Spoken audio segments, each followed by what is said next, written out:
Hello everybody, I am Jmulls of Jmulls Gaming, and we need to talk about the Palworld situation. Look, a couple of days ago, I briefly mentioned it in a video about gaming news over the last week or so, but this Palworld situation is deserving of its own time in the proverbial sun. For those unfamiliar with what is going on with Palworld and Nintendo Pokemon, well, I'll let the Palworld statement speak for itself here. From their Twitter in English, regarding the lawsuit, yesterday, as of September 19th, 2024, a lawsuit was filed against our company for patent infringement. Note, patent infringement, not copyright infringement. We have received notice of this lawsuit and will begin the appropriate legal proceedings and investigations into the claims of patent infringement. At this moment, we are unaware of the specific patents we are accused of infringing upon, and we have not been notified of such details. Pocket Pair is a small indie game company based in Tokyo. Our goal as a company has always been to create fun games. We will continue to pursue this goal because we know that our games bring joy to millions of gamers around the world. Palworld was a surprise success this year, both for gamers and for us. We were blown away by this amazing response, or by the amazing response to the game, and have been working hard to make it even better for our fans. We will continue improving Palworld and strive to create a game that our fans can be proud of. It is truly unfortunate that we will be forced to allocate significant time to matters unrelated to game development due to this lawsuit. However, we will do our utmost for our fans and to ensure that indie game developers are not hindered or discouraged from pursuing their creative ideas. We apologize to our fans and supporters for any worry or discomfort that this news has caused. As always, thank you for continued support of Palworld and Pocket Pair, and then it links to a news article on their own website. Okay,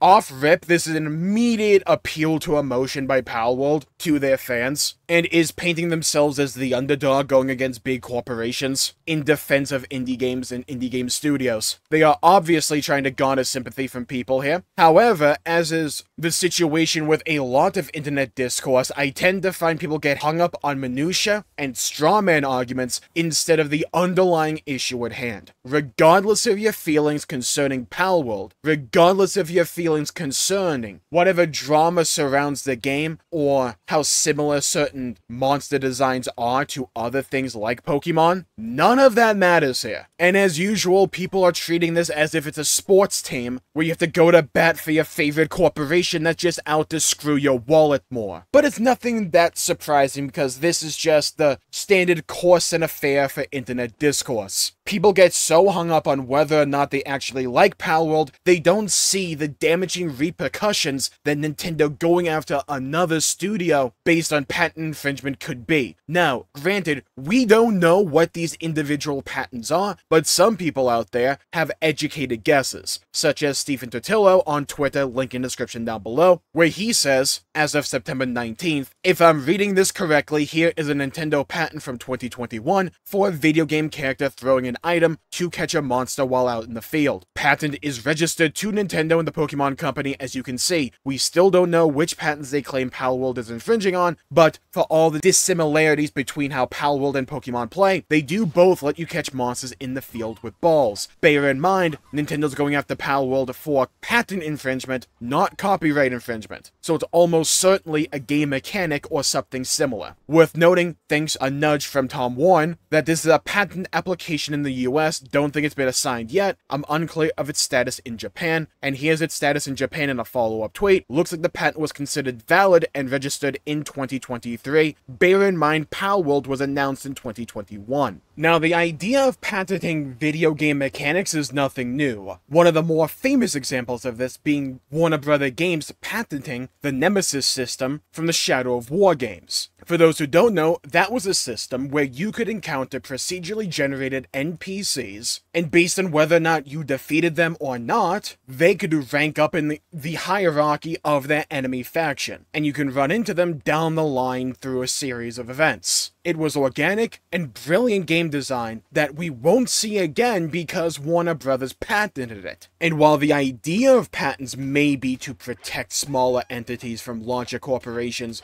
coming in and just ripping off all their good ideas wholesale, the reality of the situation is that these large corporations are able to patent away these ideas and stifle innovation in gaming. To me, it's especially a problem when the idea of the mechanic is far more generalized than it is specific, and the potential consequences of this action, or similar actions like this, aren't readily apparent, and you have to engage in a bit of thought experiment. Think of all the cool games that could have had a Nemesis-like system, but don't, because they fear litigation from Warner Brothers. Imagine a Warhammer 40k game with the Nemesis system, with entities of followers of Chaos, or Orcs, or Tyranids, that based on battles between you and them could become stronger or rank up. Imagine how cool that could be. That's just one example. Or anyone else with a bright idea trying to come into the scene, but they have to steer clear of this fundamental concept because they fear litigation. Nintendo is a wolf in sheep's clothing. Their marketing, their PR, the face they export to the world is family-friendly, colorful, and game-forward. But the problem with Nintendo is that whenever they're not talking about a new upcoming game or console, they're bearing their fangs on the competition,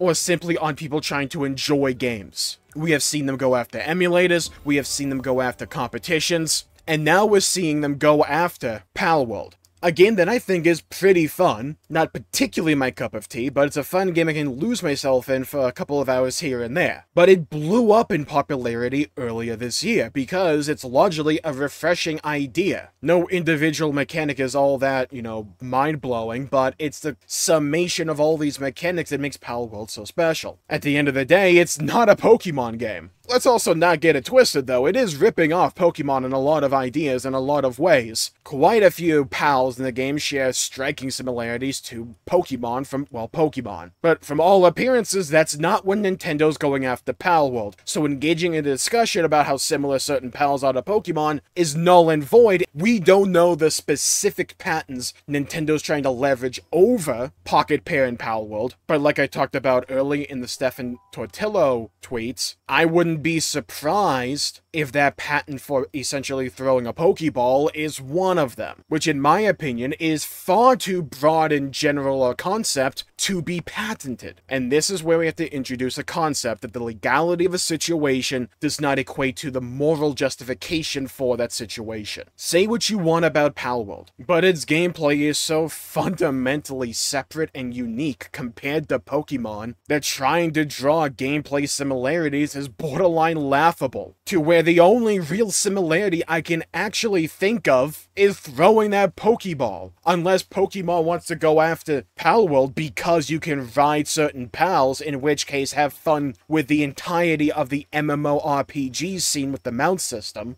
But the underlying problem is that so many people, from my experience and from looking at community reaction to this news, is people are focusing on all the wrong things. The similarities between certain pals and Pokemon doesn't matter. Your feelings about Palworld and whether or not the game's a ripoff or deserve the praise doesn't matter. The underlying issue, the root problem, is you have a massive corporation like Nintendo trying to go after competition that is just getting its foot in the door because certain gameplay elements may be similar to Pokemon. The idea of being able to patent a video game mechanic to me is sickening. It stifles innovation, it stifles creativity, and it stifles iteration. Because I'm not a believer that every game needs to be innovative, or needs to shake the goalpost or move it or anything. Being a good variation for a lot of people is enough. And the reason that so many people gravitated to Palworld to begin with was because Pokemon was able to rest on its laurels and to churn out games time and time and time again that underperformed, felt repetitive, and felt derivative of one another. They were lackluster, and personally, I walked away from Pokemon because I not only stopped believing in the games, I stopped believing in the IP. It was an IP that was too big to fail, and it had no reason to innovate, it had no reason to really try, and there were certain elements from Scarlet and Violet that I actually kinda liked, but they were too few and far between, and they were too mired in the muck and miasma of suboptimal optimization and boring design that I found wholly off-putting. And I'm not the only one that feels like that in regards to modern Pokemon. A lot of people did, and a lot of those people migrated to a game like Palworld that actually tried to do something new with the idea or the formula, or at least try to innovate. or even at minimum, and I'm talking in terms of perception here, take the fundamental idea of monster catching and do something exciting with it. Now, I have absolutely no faith that Palworld is going to win this or anything like that. However, I am not an expert in law, let alone Japanese patent law, so who knows, anything is on the table here, but it is Nintendo and their track record, well, I'll let it speak for itself. But what I find wholly toxic about this discussion is that people treat it as nothing more than another case of console war-itis, where people feel the need to go to bat for the favorite giant corporation that wants nothing more than to stifle creativity, innovation, and competition, all while exsanguinating your wallet as much as humanly possible, while shoveling out slop and the same old ideas time and time again, because they know people will pay for it. And then you have other people who don't want to feel guilty about playing a goddamn Pokemon game, so they put their head in the sand and try anything in their power to rationalize it and to justify what Nintendo is doing, despite the fact that, in my opinion, it's an unjustifiable maneuver. The brand loyalty that some people feel, not just in gaming, but especially in gaming, is wholly toxic to consumer practices and consumer policies, and does nothing more than to give these companies a shield to defend their BS business practices. It does nothing more than to set the industry back in a quagmire of stagnation. Now, there is an asterisk to this entire video that bears repeating. We don't know the specific patents Nintendo is leveraging against Pocket Pair and Palworld. For all we know, maybe it's not even the Pokeball-esque mechanic. Possibly. Maybe it's something really niche. Maybe it's not even a game mechanic, but it's like stretching the definition. The fact of the matter is, until we know, we can't say for certain. However, all of my points will stand if it eventually comes to light that the Pokeball mechanic, where you throw an item to catch a monster while out in the field, to quote the Steven Totillo tweet, if that's in this, then every point in this video stands. And I'll reiterate a point that I've held for a few years at this point. Nintendo is a company that is easy to love when you're only concerning yourself in regards to the games they make, or the games they have yet to make. They pump out a lot of good games, they have great variety, and they tend to have really good ideas on that front. However, whenever it doesn't concern that, they're easily one of the more frustrating companies in gaming. For a simple fact, say what you will about Nintendo, but they understand the gaming landscape. They understand how to leverage their reputation, their host of games, as a shield so that they can be essentially the cookie-cutter definition of a big corporation. And they can act as such because they know that gaming discourse and controversy lasts just as long until your next big release, or your announcement of your next big release, or an update to your next big release, because they know that no one is going to be talking about this the moment they announce the Switch 2. Because the moment that happens, this entire discussion in gaming news will be swept under the rug, because that'll be the thing that gets all the clicks. That'll be the thing that gets all the hits. That will be the talk of the town. It'll be the water cooler discussion, centerpiece. They know everyone will be talking about their new console because they already are. And the thing hasn't even been announced yet. But when they reveal the thing properly,